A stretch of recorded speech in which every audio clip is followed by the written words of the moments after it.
Radio Sucesos 101.7 FM presenta su noticiero Sucesos con Milton Pérez y Verónica Larrea. Un periodismo libre para una democracia plena.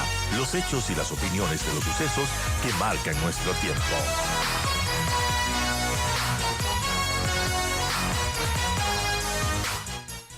Y bueno, mencionaba antes que una alerta nacional por pico de femicidios en el Ecuador y la Alianza Feminista para el Mapeo de los Feminicidios en el país presentó su último reporte de casos este viernes 16 de septiembre. Sin que se termine el año, este 2022 ya es el más violento contra las mujeres desde la tipificación del femicidio en el 2014.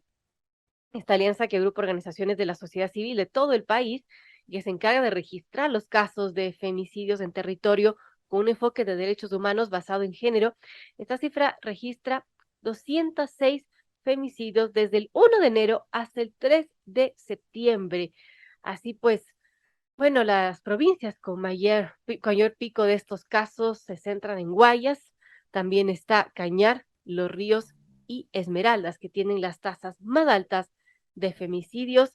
Bueno, esto es doloroso hablar de esta situación y por ello hemos invitado a Sibel Martínez. Gracias, Sibel, por estar con nosotros. Y bueno, no solamente porque estos casos nos duelen, estos casos siguen sumándose y ya este 2022 es uno de los más violentos. Y bueno, hay casos que también estremecen. Sibel, gracias por estar con nosotros. Bienvenida. ¿Y qué podemos decir de, bueno, de estas altas tasas de femicidios en el país? Hay una alerta nacional por casos de femicidios y últimos casos que hemos escuchado que también duelen, como la desaparición de María Belén Bernal, este caso en Carchi de una persona que asesinó a su pareja que estaba embarazada y tantos otros que quizás no los conocemos, que quizás no se hacen tan mediáticos, tan públicos, pero que igualmente duelen y muchas familias estarán llorando o sus asesinatos o sus desapariciones.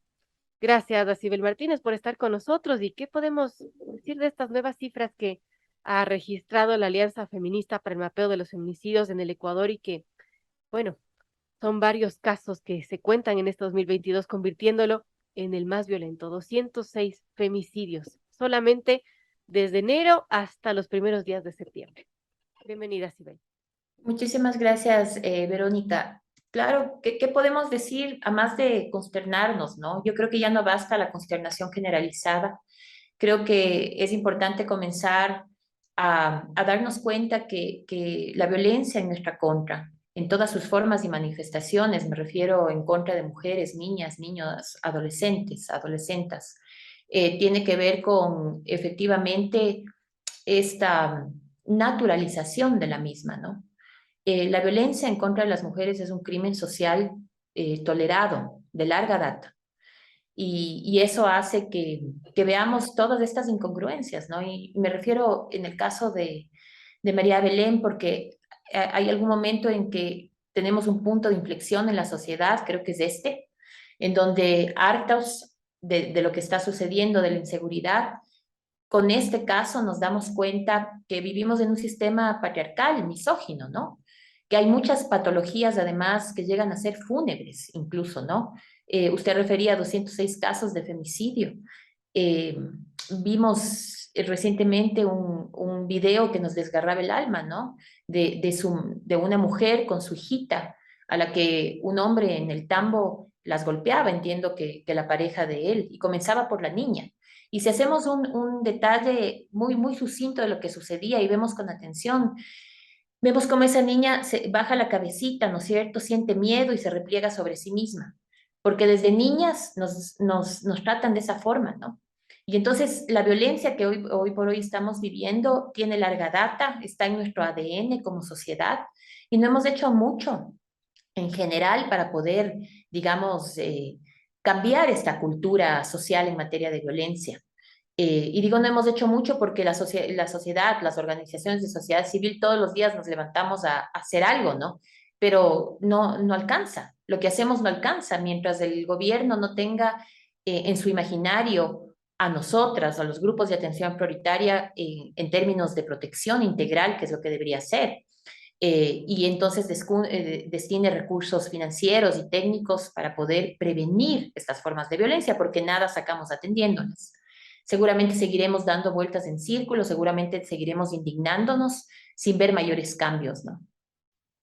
Qué doloroso. Y bueno, estos dos casos del que mencionaba en Tulcán, el de María Belén Bernal, su desaparición, también que por lo menos han tenido una notoriedad pública, ratifican los pocos esfuerzos civil que el Estado ecuatoriano ha hecho o está haciendo por precautelar la integridad de la mujer en todas sus facetas. Y frente a eso, ¿qué? Porque la sociedad civil sí está indignada, la ciudadanía está indignada, ha sido un caso notorio y donde se exige justicia, pero más allá de eso, ¿qué podemos hacer los ciudadanos y cómo debería reaccionar el Estado frente a todo lo que está pasando?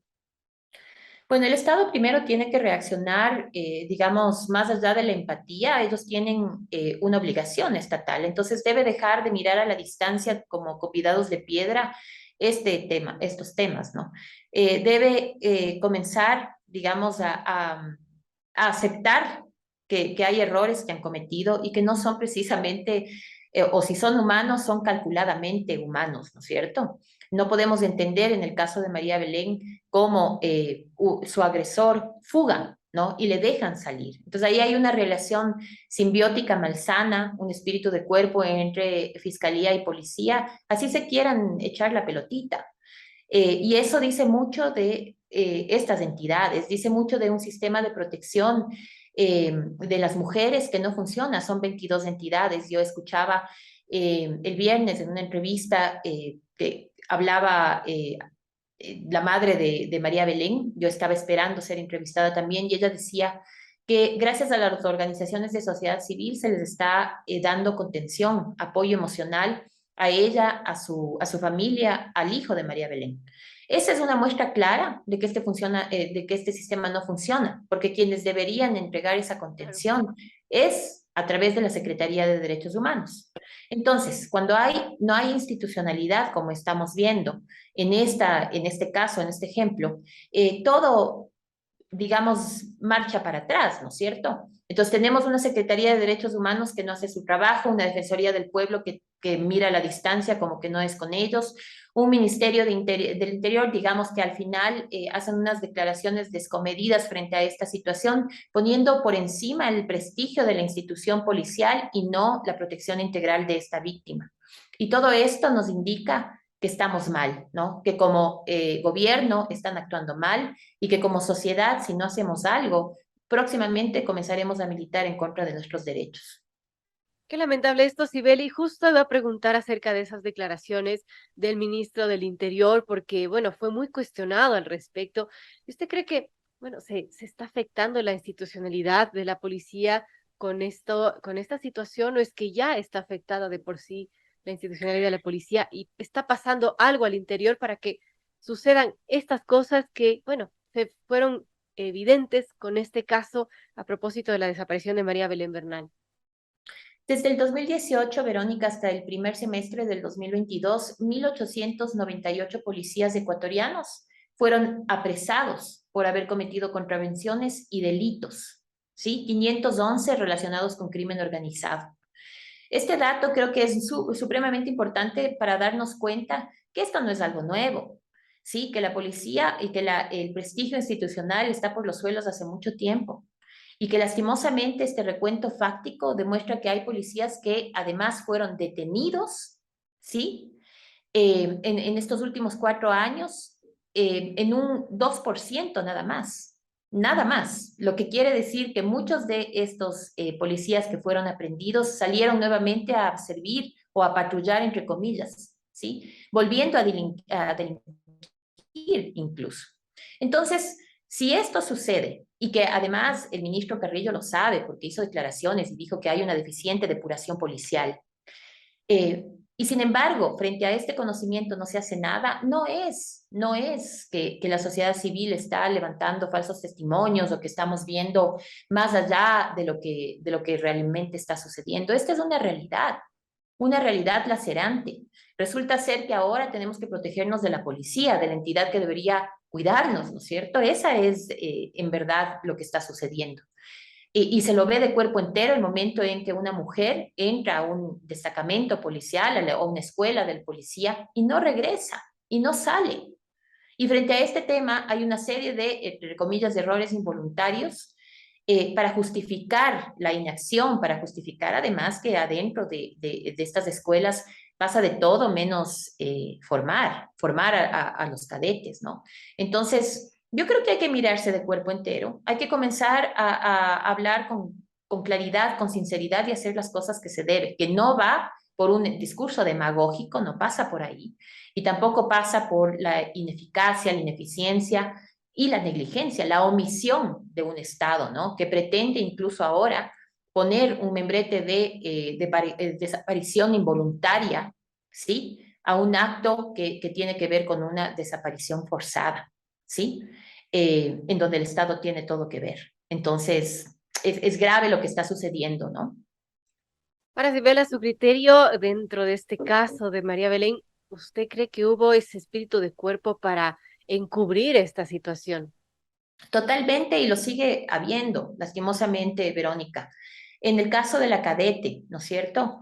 Es la única apresada con prisión preventiva en este caso, ¿no es cierto? Sin embargo, de lo que se conoce, eh, este agresor Cáceres, disfrazado de teniente de policía, pidió el día en que María Belén desapareció una soga, una tijera, ¿sí? Una linterna, y alguien se los proveyó. Y esos alguienes, digamos, no están eh, puestos en prisión preventiva. Entonces, ¿qué está pasando aquí? Aquí nos dejan ver también que la justicia es selectiva, ¿no? Que la justicia es heteronormada y que es patriarcal, por supuesto. No estoy diciendo que no hay que investigar los hechos. Estoy diciendo que algo está pasando y algo está mal.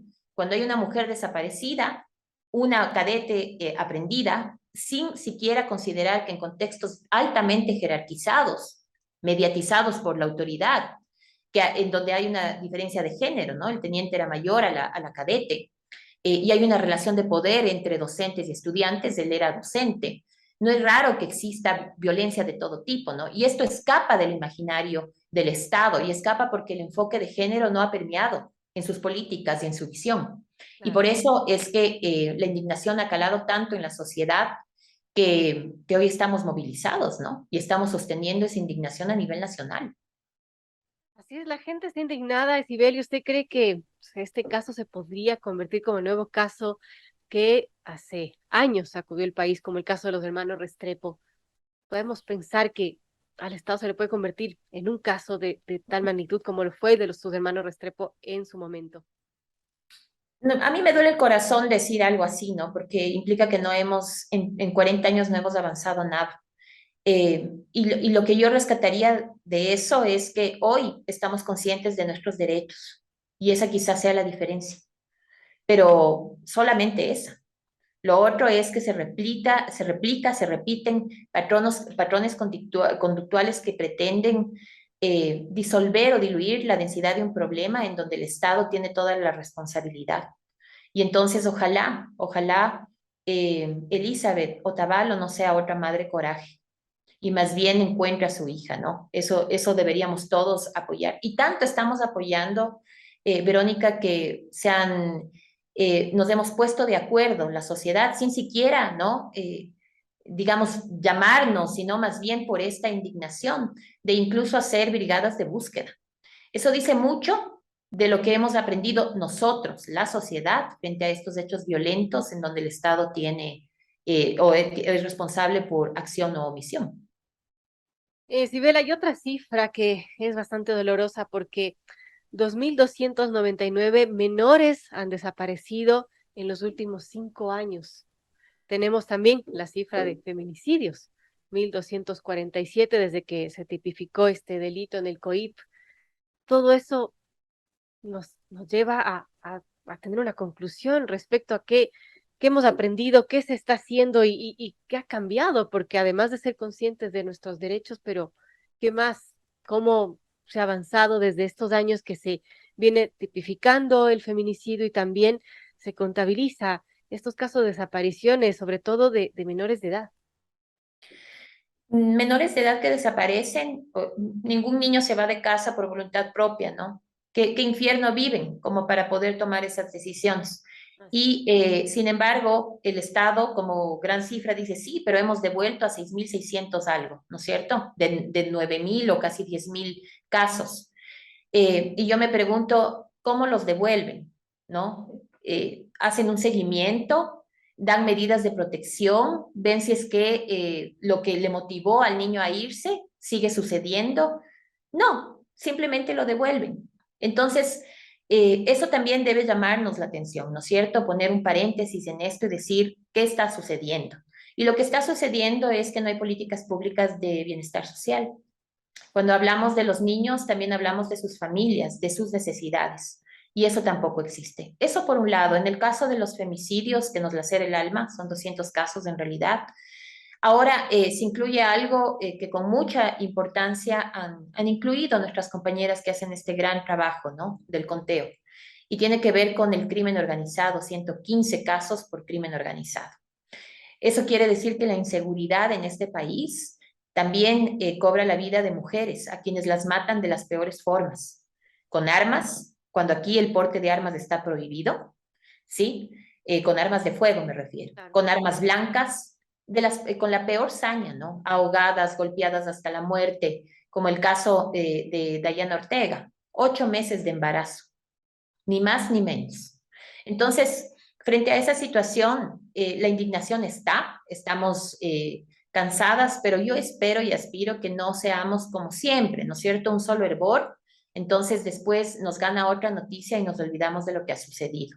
Creo que hoy sí tenemos que sostener esa indignación y tenemos que exigir respuestas al Estado. Y yo creo que la mejor respuesta es que no se rompa esta cuerda desde el lado más débil, ¿no es cierto? Hay, digamos, responsables que tienen, que están a la cabeza de esta situación y que deben dar respuestas y no las han dado. Entonces, comencemos por ellos, ¿no es cierto? Por quienes tratan de diluir el problema y por quienes no dan respuestas teniendo que darlas. Ojalá se tome una decisión frente a estos hechos que implique a todos los involucrados, a los que llamaron errores, a horrores, ¿no es cierto?, sucedidos, y también a los que estuvieron ahí no tuvieron, digamos, la debida diligencia de ayudar a una víctima en peligro. Todos, absolutamente todos.